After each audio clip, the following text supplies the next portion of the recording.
Buenos días. En esta sesión vamos a poner de manifiesto dos procesos que han sido esenciales para las bacterias en su evolución hasta nuestros días, que son la mutación y la transferencia genética horizontal. Y pondremos de manifiesto ambos procesos utilizando las resistencias a antibióticos. Es decir, veremos cómo una serie de microorganismos adquieren una resistencia a antibiótico por mutación y cómo también esos mismos microorganismos adquieren una resistencia a antibiótico por dos mecanismos diferentes de transferencia genética horizontal.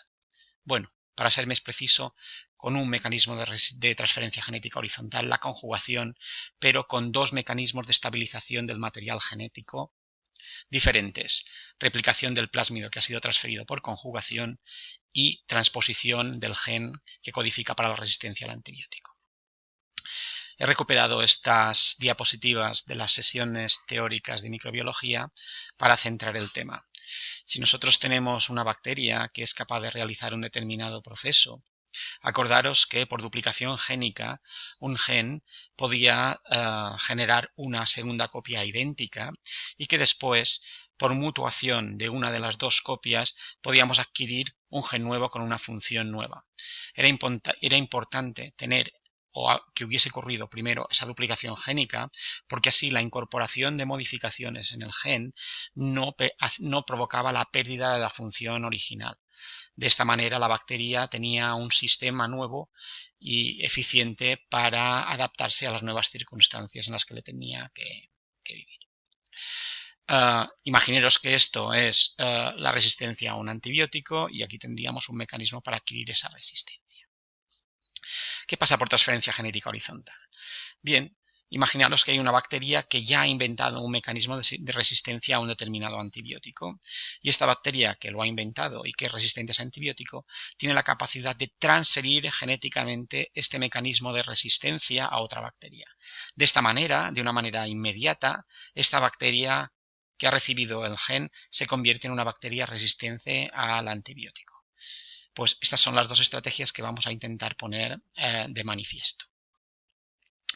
Vamos a recordar también, digamos, el concepto de tasa de mutación o frecuencia de mutación y la relevancia que tiene en el mundo de las bacterias. Bueno, la relevancia de hecho ya la hemos visto antes, pero vamos a visualizar cuál es la tasa de mutación que presentan las bacterias. Acordaros de esta gráfica en donde se representaban el tipo de organismo según el tamaño genómico y la tasa de mutación que presentaba cada uno de ellos, y podemos ver, bueno, nosotros estaríamos aquí, seríamos de los organismos vivos que tienen una tasa de mutación más baja. Y aquí tendríamos los virus, digo las bacterias, que veis que tendrían una tasa de mutación, una frecuencia de mutación alrededor de 10 a la menos 8, sería la tasa de mutación normal de las bacterias, y fijaros que por debajo del grupo de las bacterias ya tendríamos partículas víricas, que tendrían tasas de mutación muchísimo más altas. Acordaros que la tasa de mutación, digamos, era un compromiso entre las ventajas y desventajas que producía el hecho de poder incorporar mutaciones. Sin mutaciones no hay variación y sin variación no hay posibilidad de adaptarse a las condiciones adversas con las que van a encontrarse los diferentes microorganismos, pero un número excesivo de mutaciones pueden generar problemas. Por tanto, tenemos una balanza en la que hay que sobrepesar las ventajas de la mutación frente a las desventajas. Esto también, acordaros que estaba directamente relacionado con el número de descendientes que tenía cada uno de los organismos. Acordaros que las bacterias se dividen con una tasa 2 elevado a n, mientras que las partículas víricas en el proceso de replicación, a partir de una partícula vírica podemos obtener 100, miles, incluso decenas de miles nuevos descendientes. Por tanto, también está asociada el mantenimiento de una determinada tasa de mutación al tipo de división que tienen los microorganismos. Y después, acordaros que había toda una serie de sistemas que ayudaban a mantener las tasas de mutación bajas, ya que directamente la DNA polimerasa introduce mayor número de mutaciones que las que realmente se estabilizan en las células. Así, la primera estrategia para protegerse de la tasa de mutación elevada de la DNA polimerasa es la misma prueba de lectura de la DNA polimerasa. Después habría el sistema de emparejamientos erróneos MUT-SLH, que también sería esencial para mantener los niveles ideales de mutación en las bacterias. Y finalmente otros sistemas de reparación que ahora no vamos a mencionar. Bien. Y finalmente quería recordaros el concepto de hipermutación.